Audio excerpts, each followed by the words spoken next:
ತುಂಬ ರುಚಿಯಾಗಿ ಮಟನ್ ಸಾಂಬಾರು ಹೇಗೆ ಮಾಡೋದು ಅನ್ನೋದನ್ನ ಈ ವಿಡಿಯೋದಲ್ಲಿ ತೋರಿಸ್ತಾ ಇದ್ದೀನಿ. ಟ್ರೈ ಮಾಡಿ, ಇದೇ ಮೆಸರ್ಮೆಂಟಲ್ಲಿ ಎಲ್ಲ ಹಾಕೊಂಡು ಟ್ರೈ ಮಾಡಿ. ಮಟನ್ ಸಾಂಬಾರು ತುಂಬ ಅಂದರೆ ತುಂಬಾ ಚೆನ್ನಾಗಿರುತ್ತೆ.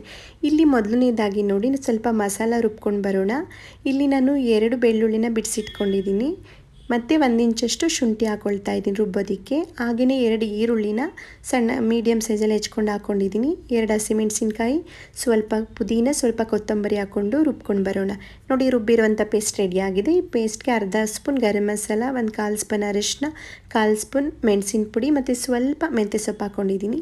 ಈಗ ಕುಕ್ಕರ್ಗೆ 1-2 ಸ್ಪೂನಷ್ಟು ಎಣ್ಣೆ ಹಾಕ್ಕೊಂಡು ರುಬ್ಬಿರೋದಂಥ ಮಸಾಲೆ ಎಲ್ಲ ಹಾಕ್ಕೊಂಡು ಚೆನ್ನಾಗಿ ಫ್ರೈ ಮಾಡ್ಕೊಳ್ತಾ ಇದ್ದೀನಿ.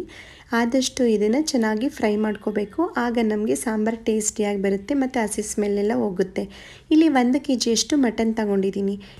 ಮಟನ್ನ ಶುಂಠಿ ಬೆಳ್ಳುಳ್ಳಿ ಪೇಸ್ಟ್ ಆ ಮಸಾಲ ಜೊತೆ ಚೆನ್ನಾಗಿ ಫ್ರೈ ಮಾಡ್ಕೋಬೇಕು. ಹಾಗೆ ಇಲ್ಲಿ 1-2 ಸ್ಪೂನಷ್ಟು ಉಪ್ಪು ಹಾಕ್ಕೊಳ್ತಾ ಇದ್ದೀನಿ. ನೀವು ನಿಮ್ಮ ರುಚಿಗೆ ತಕ್ಕಷ್ಟು ಉಪ್ಪನ್ನ ಸೇರಿಸ್ಕೋಬೋದು. ಈಗ ಮಸಾಲ ಜೊತೆ ಮಟನ್ನ ಚೆನ್ನಾಗಿ ಫ್ರೈ ಮಾಡ್ಕೋಬೇಕು. ನಾವು ಎಷ್ಟು ಫ್ರೈ ಮಾಡ್ತೀವೋ ಅಷ್ಟು ನಮಗೆ ಸಾಂಬಾರು ಟೇಸ್ಟಿಯಾಗಿ ಬರುತ್ತೆ. ನೆಕ್ಸ್ಟ್ ಇಲ್ಲಿ 1-2 ಸ್ಪೂನಷ್ಟು ಧನಿಯಾ ಪುಡಿ, ಹಾಗೆ 1-2 ಸ್ಪೂನ್ ಖಾರದ ಪುಡಿ ಹಾಕ್ಕೊಂಡು ಫ್ರೈ ಮಾಡ್ಕೊಳ್ತಾ ಇದ್ದೀನಿ. ಈಗ ಇದಕ್ಕೆ ಸ್ವಲ್ಪ ನೀರು ಸೇರಿಸ್ಕೊಳ್ಳೋಣ. ಈಗ ನೀರು ಸೇರಿಸ್ಕೊಂಡು ಈ ಮಸಾಲ ಚೆನ್ನಾಗಿ ಫ್ರೈ ಆಗ್ತಾ ಇರಲಿ.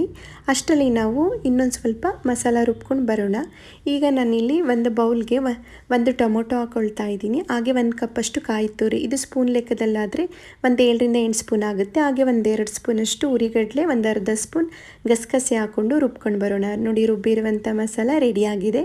ನೋಡಿ, ಇಲ್ಲಿ ಖಾರದ ಪುಡಿ ಮತ್ತು ಧನಿಯಾ ಪುಡಿ ಹಾಕ್ಕೊಂಡಿದ್ನಲ್ಲ, ಆ ಮಸಾಲ ಕುದೀತಾ ಇದೆ. ಈ ಟೈಮಲ್ಲಿ ನಾವು ರುಬ್ಬಿರುವಂಥ ಕಾಯಿ ಮಿಶ್ರಣನ ಸೇರಿಸ್ಕೊಂಡು ಮಿಕ್ಸ್ ಮಾಡ್ಕೊಳ್ಳೋಣ.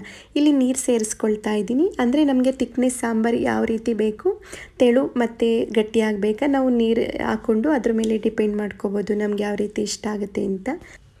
ಈ ರೀತಿ ಎಲ್ಲ ಚೆನ್ನಾಗಿ ಮಿಕ್ಸ್ ಮಾಡ್ಕೋಬೇಕು. ನೆಕ್ಸ್ಟ್ ನೋಡಿ, ಇಲ್ಲಿ ನಮಗೆ ಒಂದು ಕುದಿ ಬರ್ತಾ ಇದೆ. ಈ ಟೈಮಲ್ಲಿ ನಾನು ಕುಕ್ಕರ್ನ ಕ್ಲೋಸ್ ಮಾಡ್ತಾ ಇದ್ದೀನಿ. ಕ್ಲೋಸ್ ಮಾಡಿ 1 ವಿಷಲ್ ಬರ್ಸಿದ್ರೆ ಸಾಕು, ನಮಗೆ ಸಾಂಬಾರು ರೆಡಿಯಾಗಿರುತ್ತೆ. ನೋಡಿ, ಈಗ ಓಪನ್ ಮಾಡಿ ತೋರಿಸ್ತಾ ಇದ್ದೀನಿ. ತುಂಬ ರುಚಿಯಾಗಿ ಮತ್ತು ನೋಡೋದಕ್ಕೆ ಅಷ್ಟೇ ಸುಂದರವಾಗಿರುವಂಥ ಸಾಂಬಾರು ರೆಡಿಯಾಗಿದೆ. ನೀವು ಚಿಕನ್ ಸಾಂಬಾರು ಬೇಕಂದರೆ ಇದೇ ರೀತಿ ಮಾಡ್ಕೋಬೋದು.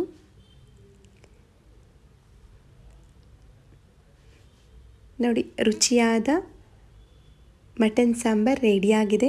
ಇದೇ ಮೆಸರ್ಮೆಂಟಲ್ಲಿ ಟ್ರೈ ಮಾಡಿ, ತುಂಬಾ ಚೆನ್ನಾಗಿ ಬರುತ್ತೆ. ನೋಡಿ, ಈಗ ಒಂದು ಬೌಲ್ಗೆ ಹಾಕ್ಬಿಟ್ಟು ತೋರಿಸ್ತಾ ಇದ್ದೀನಿ ಮಟನ್ ಸಾಂಬಾರನ್ನ.